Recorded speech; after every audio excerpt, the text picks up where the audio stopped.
Hello friends, how are you all? I'm Vali and today I'm going to discuss a very important part.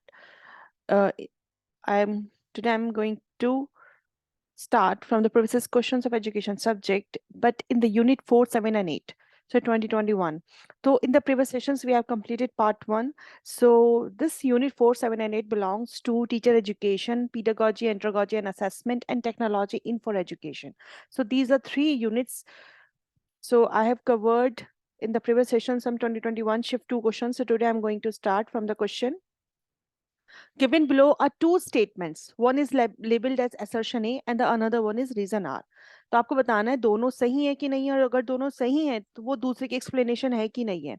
तो assertion A क्या कहता है? The regulatory system of higher education should ensure that the distinct function of regulation, accreditation, funding and academic standards setting are done by independent bodies.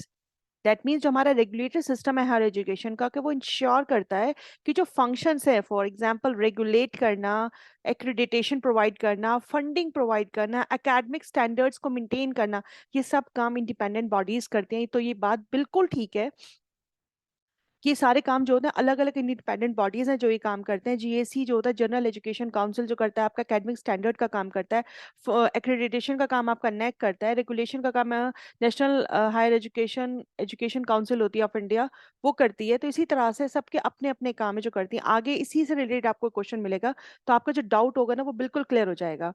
अब reason क्या देता है? This will help to, ये काम जब इंडिपेंडेंट बॉडीज करती हैं तो ये हेल्प करता है वर्कलोड को रीडिस्ट्रीब्यूट करने में. जितने नंबर ऑफ इंस्टीट्यूशंस हैं,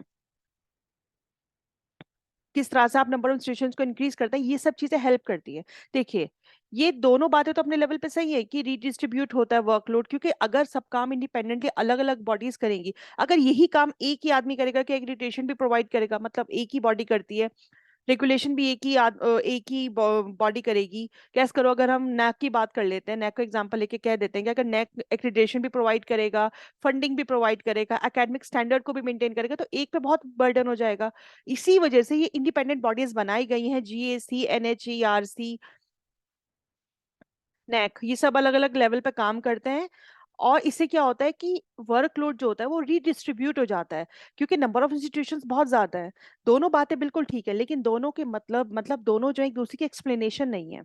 तो इसलिए जो इसका आंसर होगा वो होगा हमारा, सॉरी, दोनों एक दूसरे की एक्सप्लेनेशन नहीं है. तो क्या होगा कि दोनों सही है लेकिन दोनों एक दूसरे की एक्सप्लेनेशन नहीं है, तो इसलिए क्या हो जाएगा, हमारा आंसर क्या हो जाएगा, fourth. So the next one is which of the following are the asynchronous learning platforms. आपको बताना है इनमें से कौन से asynchronous learning platforms है, जिसका मतलब जहां पर फेस टू फेस बात नहीं हो रही है. फेस टू फेस कहाँ होता है? जहां आपकी सिंक्रोनस लर्निंग होती है, जैसे आपकी लाइव क्लासेस होती हैं, गूगल मीट होता है, आपकी ट्रेडिशनल क्लासरूम्स होते हैं, वहां पर आपका सिंक्रोनस होता है. असिंक्रोनस जैसे आपके मूडल और कैनवस हो जाएंगे. वेबएक्स और गूगल मीट क्या होते हैं? आपके सिंक्रोनस होते हैं. मूडल और कैनवस के बारे में थोड़ा सा देख लेते हैं कि मूडल क्या है. मूडल एक फ्री, एक open source learning management system है जो कि किस में लिखा गया है, पीएचपी में, और डिस्ट्रीब्यूट किया गया है जर्नल पब्लिक लाइसेंस में.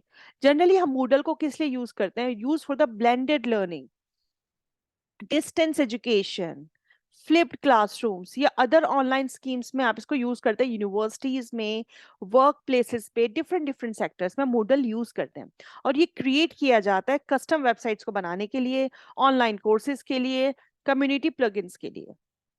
यहाँ से आपको अच्छे से क्लियर हो गया होगा मूडल के एग्जैक्ट वर्क क्या होता है. और कैनवस का ये एग्जांपल है, जिस तरह से आपकी पूरा पेज बना हुआ है कि प्रॉब्लम्स क्या है, सॉल्यूशंस क्या है, यूनिक वैल्यू प्रोपोजिशंस क्या हैं, कैसे एडवांटेज होते हैं, कैसे कस्टमर को सेगमेंट्स किया जाता है, इस तरह से पूरा ये बनाया जाता है जिसको हम कैनवस बोलते हैं. तो ये दोनों चीजें, ये दोनों एसिंक्रोनस लर्निंग प्लेटफॉर्म होती है. तो आंसर क्या हो जाएगा हमारा? B and C is your correct answer. Next question आता है, देखो ये क्वेश्चन आ गया जो हमारे असर्शन और रीजन आर से मैच करता है. इसके अंदर ये बॉडीज दी हुई है. ये बॉडीज किसकी हैं? ये higher education council of India की बॉडीज हैं. एनएचईआरसी, एनएसी, एचईजीसी, जीईसी, इन सब के अपने अपने काम है, वो हम एक बार देख लेते हैं. ये सिंगल रेगुलेटरी बॉडी है जिसके अपने 4 वर्टिकल है. Higher education council of India, इसका एक फर्स्ट वर्टिकल क्या है इनका? National higher education regulatory council जो रेगुलेशन का काम देखती है, NHERC.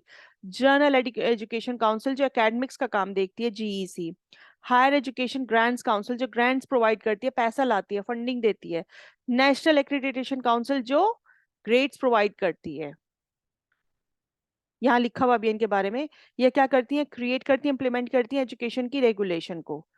National higher education regulatory council, general education council education से बिलोंग करते हैं, तो ये एकेडमिक्स को स्टैंडर्ड, मतलब एकेडमिक्स को अकॉर्डिंग टू स्टैंडर्ड सेट करना, एकेडमिक्स को फोकस करती है। जो ग्राउंड्स काउंसिल होती है वो फंडिंग प्रोवाइड करती है। नेशनल एक्रेडिटेशन काउंसिल एकेडमिक में एक्रेडिटेशन प्रोवाइड करना, इंस्टीट्यूशन को A++, A+ जो भी मिलता है वो ये सब काम करती है। तो ये सब इंडिपेंडेंट बॉडीज होती हैं और ये सब इंडिपेंडेंटली काम करती हैं। तो इसके बेसिस में बहुत आसानी से देख सकते हैं, जो हमारा GEC है ये एकेडमिक स्टैंडर्ड्स का काम करता है, NAC आपका एक्रेडिटेशन प्रोवाइड करता है, NHERC आपका क्या करता है, NHERC आपका रेगुलेशन का काम करता है, और बचता है हमारा HEGC, ये हमारा फंडिंग का काम करता है, ग्रांट्स लेके आता है। तो आंसर हो जाएगा आपका सेकंड। नेक्स्ट क्वेश्चन है हमारा, which of the following statements about adult learners. Question क्या पूछा जा रहा है, एडल्ट लर्नर्स के लिए कि कैसे हेल्प किया जाता है उनको इंस्ट्रक्टर जब आप एंड्रोगॉजी को डेवलप करें। तो एंड्रोगॉजी क्या होती है, स्टडी ऑफ एडल्ट। तो इसके बेसिस पर अब आपको आंसर देना है। लर्निंग प्रोसेस जो होता है वो आपको जो आंसर देना है वो एडल्ट लर्नर्स के बेसिस पे देना है, नॉट अ चाइल्ड डेवलपमेंट पे, ठीक है। जो लर्निंग प्रोसेस होगी वो सेल्फ डायरेक्टेड होगी और इंडिपेंडेंट होगी, बिल्कुल ठीक बात है जब आप एडल्ट लर्नर की बात करते हैं। Previous life experiences have limited load in learning process, नहीं लिमिटेड नहीं होता। बच्चा एडल्ट क्या करता है, अपनी प्रीवियस लर्निंग को अपनी नई इंफॉर्मेशन के साथ कनेक्ट करके पढ़ता है, उसको और इनहेंस करता है। तो ये ऑप्शन आपका गलत हो गया because of your limited world आने की वजह से। Desire of self development to cope with changes in lifestyle and work environment, बिल्कुल ठीक बात है। आप सेल्फ डेवलपमेंट करोगे, कुछ जैसे लाइफस्टाइल आपका चेंज हो रहा है, जैसा आपका वर्क एनवायरनमेंट आपसे डिमांड कर रहा है, आप उस हिसाब से खुद को डेवलप करेंगे। थर्ड पॉइंट बहुत अच्छा पॉइंट है हमारा, what and how to learn is decided by the instructors और अदर अथॉरिटीज। तो फिर एडल्ट लर्नर की बात कहाँ से आ गई, तो बच्चों की बात आ गई। फिर डी ऑप्शन भी आपका गलत हो जाएगा अगर आपका सारा काम इंस्ट्रक्टर्स कर रहा है। Motivation to learn is guided by desire to enhance self esteem, self confidence and recognition. Very nice.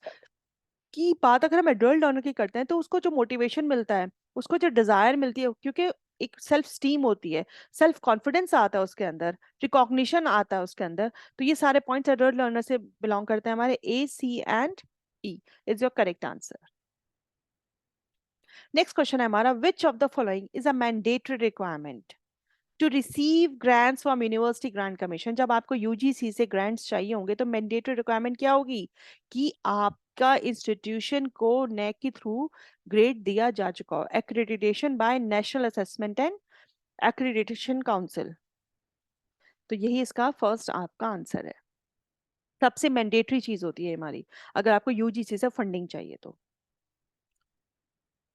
So thank you friends for your attention. Stay blessed, enjoy learning and see you soon with the next video. तो मैं आपको क्या करा रही हूँ उसमें exactly जो हमारे प्रीवियस क्वेश्चंस है, मैंने यूनिट वाइज आपको कराए, रिसर्च एंड स्टैटिस्टिक्स के मैंने आपको कराए हैं और मैंने साइकोलॉजी के आपको कराए हैं। तो अब मैं यूनिट 4, 6 एंड 8 लेके चल रही हूँ क्योंकि इसके क्वेश्चंस थोड़े कम कम थे, तो मैंने तीनों यूनिट आपका इकट्ठा ले लिया है। और इसके बाद हम नेक्स्ट सेशंस में मैं आपका Buddhism and Jainism, that means unit first and unit second के फिर मैं अलग अलग कराऊंगी क्योंकि वो थोड़े ज्यादा आते हैं एग्जाम्स में। So stay blessed, enjoy learning, and see you soon with the next video.